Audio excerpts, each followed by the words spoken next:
దానియేలు గ్రంథము 2వ అధ్యాయము. నెబుకద్నెజరు తన ఏలుబడియందు 2వ సంవత్సరమున కలలు కనెను. అందును గురించి ఆయన మనస్సు కలతపడగా ఆయనకు నిద్ర పట్టకుండెను. కాగా రాజు తాను కనిన కలలను తనకు తెలియజెప్పుటకై శకునగాండ్రను, గారడీ విద్య గలవారిని, మాంత్రికులను, కల్దీయులను పిలువనంపుడని యాజ్ఞ ఇయ్యగా వారు వచ్చి రాజు సముఖమున నిలచిరి. రాజు వారితో, నేనొక కల కంటిని, ఆ కల భావము తెలుసుకొనవలెనని నేను మనోవ్యాకుల ముందియున్నాననగా, కల్దీయులు సిరియా భాషతో ఇట్లనిరి, రాజు చిరకాలము జీవించునుగాక. తమరి దాసులకు కల సెలవియ్యుడి, మేము దాని భావమును తెలియజేసెదము. రాజు, నేను దాని మర్చిపోతిని గాని కలను దాని భావమును మీరు తెలియజేయని ఎడల మీరు తుత్తునియలుగా చేయబడుదురు, మీ ఇండ్లు పెంటకుప్పగా చేయబడును.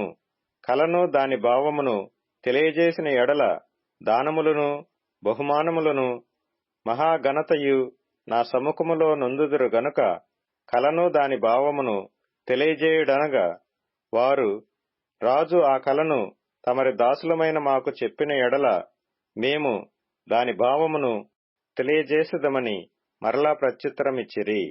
అందుకు రాజు ఉత్తరమిచ్చి చెప్పినది ఏమనగా, నేను మరచియుండుట మీరు చూచి కాలహరణము చేయవలెనని మీరు కనిపెట్టుచున్నట్లు నేను బాగుగా గ్రహించుచున్నాను.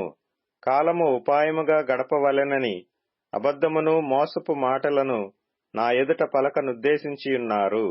మీరు కలను చెప్పలేకపోయిన ఎడల నేను చెప్పిన మాట ఖండితము గనుక కలను నాకు చెప్పుడి, అప్పుడు దాని భావమును తెలియజేయుటకు మీకు సామర్థ్యము కలదని నేను తెలుసుకొందును.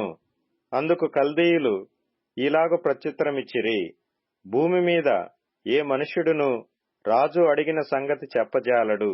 ఏ చక్రవర్తియు అధికారియు శకునగాని యొద్దను, గారడీ విద్య గలవాని యొద్దను, కల్దీయుని యొద్దను ఇట్టి సంగతి విచారింపలేదు.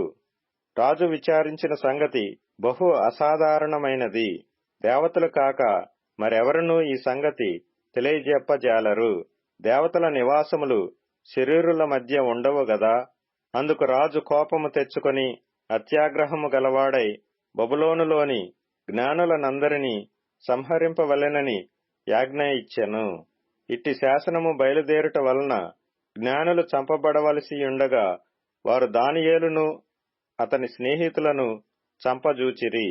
అప్పుడు దానియేలు బబులోనులోని జ్ఞానులను చంపుటకై బయలుదేరిన రాజదేహ సంరక్షకుల అధిపతియగు అర్యోకు దగ్గరకు పోయి జ్ఞానయుక్తముగా మనవి చేసెను.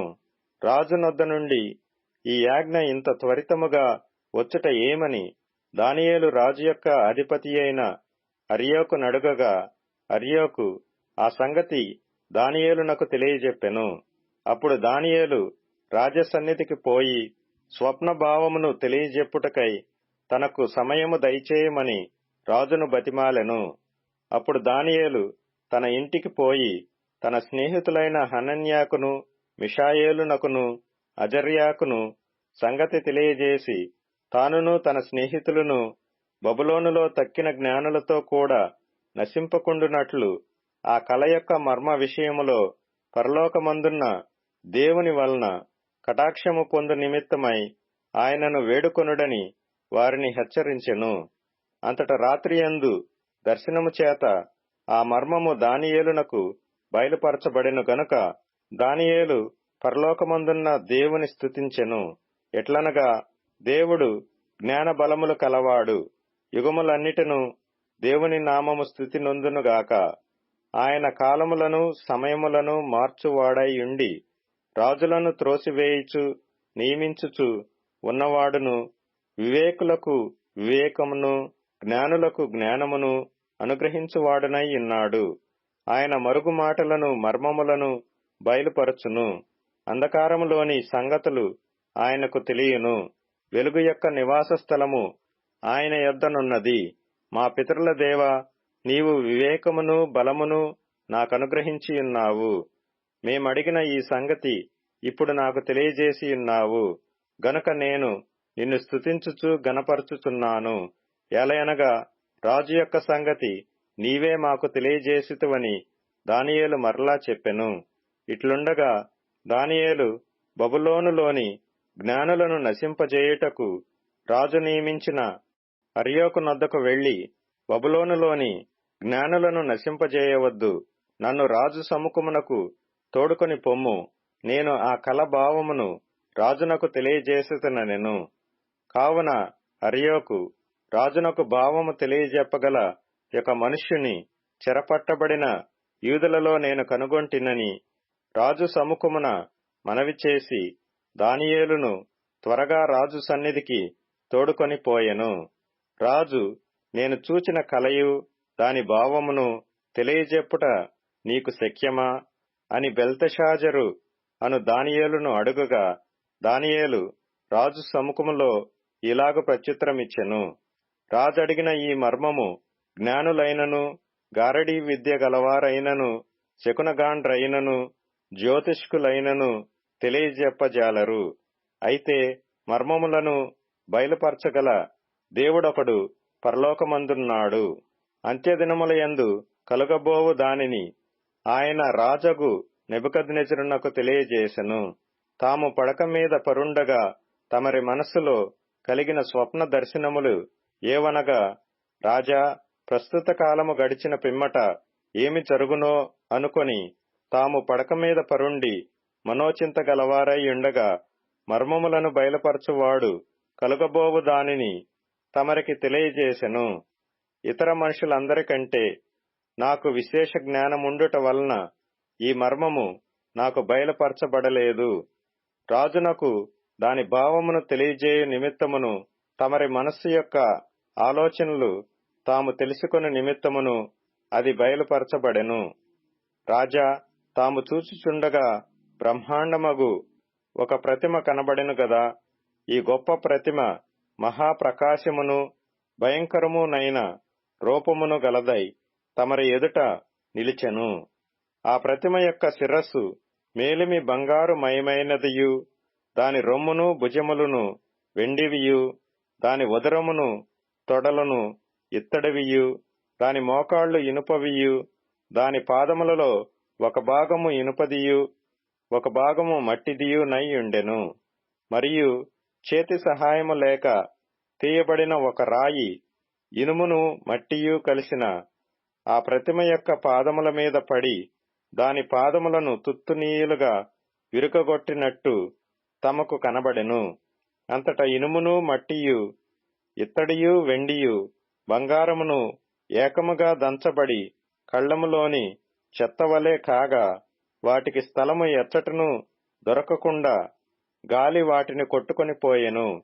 ప్రతిమను విరగగొట్టిన ఆ రాయి సర్వభూతలమంతా మహాపర్వతమాయెను. తాము కనిన కల ఇదే.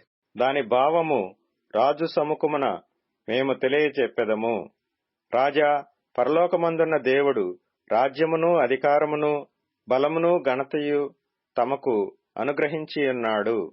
తమరు రాజులకు రాజై ఉన్నారు. ఆయన మనుష్యులు నివసించు ప్రతి స్థలమందును మనుషులనేమి, భూజంతువులనేమి, ఆకాశ పక్షులనేమి అన్నిటినీ ఆయన తమరి చేతికప్పగించియున్నాడు. వారందరి మీద తమరికి ప్రభుత్వముననుగ్రహించియున్నాడు. తామే ఆ బంగారపు శిరస్సు. తాము చనిపోయిన తరువాత తమరి రాజ్యము కంటే తక్కువైన రాజ్యమొకటి లేచును. అటు తరువాత లోకమంతా ఏలునట్టి మూడవ రాజ్యమొకటి లేచును. అది ఇత్తడి వంటి దగును. పిమ్మట నాలుగవ రాజ్యమొకటి లేచును. అది ఇనుము వలె బలముగా ఉండును.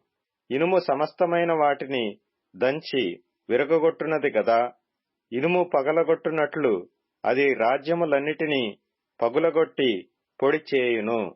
పాదములను వ్రేళ్లును కొంత మట్టునకు కొమ్మరి మట్టిదిగాను, కొంత మట్టునకు ఇనుపదిగానున్నట్టు తమరికి కనబడెను. గనుక ఆ రాజ్యములో భేదములుండును. అయితే ఇనుము బురదతో కలిసియున్నట్టు కనబడెను గనుక ఆ రాజ్యములో అలాగున నుండును. ఆ రాజ్యము ఇనుము వంటి బలము గలదై యుండును. పాదముల వ్రేళ్లు కొంత మట్టునకు ఇనుపవిగాను కొంతమట్టునకు మట్టివిగాను ఉన్నట్లు ఆ రాజ్యము ఒక విషయములో బలముగాను ఒక విషయములో నీరసముగాను ఉండును. ఇనుమును బురదయు మిళితమై ఉండుట తమరికి కనబడెను. అటువలే మనుష్య జాతులు మిళితములై ఇనుము మట్టితో అతకనట్లు వారు ఒకరితో ఒకరు పొసగక యుందురు. ఆ రాజుల కాలములలో పరలోకమందున్న దేవుడు ఒక రాజ్యము స్థాపించును, దానికెన్నటికిని నాశనము కలుగదు. ఆ రాజ్యము దాని పొందిన వారికి గాక మరెవరికినీ చెందదు. అది ముందు చెప్పిన రాజ్యములన్నిటినీ పగులగొట్టి నిర్మూలము చేయును గాని అది యుగముల వరకు నిలుచును. చేతి సహాయము లేక పర్వతము నుండి తీయబడిన ఆ రాయి ఇనుమును ఇత్తడిని మట్టిని వెండిని బంగారమును పగులగొట్టగా తమరు చూచితిరే. ఇందువలన మహాదేవుడు ముందు జరగబోవు సంగతి రాజునకు తెలియజేసి ఉన్నాడు. కల నిశ్చయము, దాని భావము నమ్మదగినది అని దానియేలు రాజుతో చెప్పెను. అంతట రాజుగు నెబుకద్నెజరు దానియేలునకు సాష్టాంగ నమస్కారము చేసి అతని పూజించి నైవేద్య ధూపములు అతనికి సమర్పింప ఆజ్ఞాపించెను. మరియు రాజు, ఈ మర్మమును బయలుపరచుటకు నీవు సమర్థుడవైతివే. నీ దేవుడు దేవతలకు దేవుడును రాజులకు ప్రభువును మర్మములు బయలుపరచువాడునై ఉన్నాడని దానియేలునకు ప్రత్యుత్తరమిచ్చెను. అప్పుడు రాజు దానియేలును బహుగా హెచ్చించి అనేక గొప్ప దానములిచ్చి అతనిని బబులోను సంస్థానమంతటి మీద అధిపతినిగాను బబులోను జ్ఞానులందరిలో ప్రధానునిగాను నియమించెను.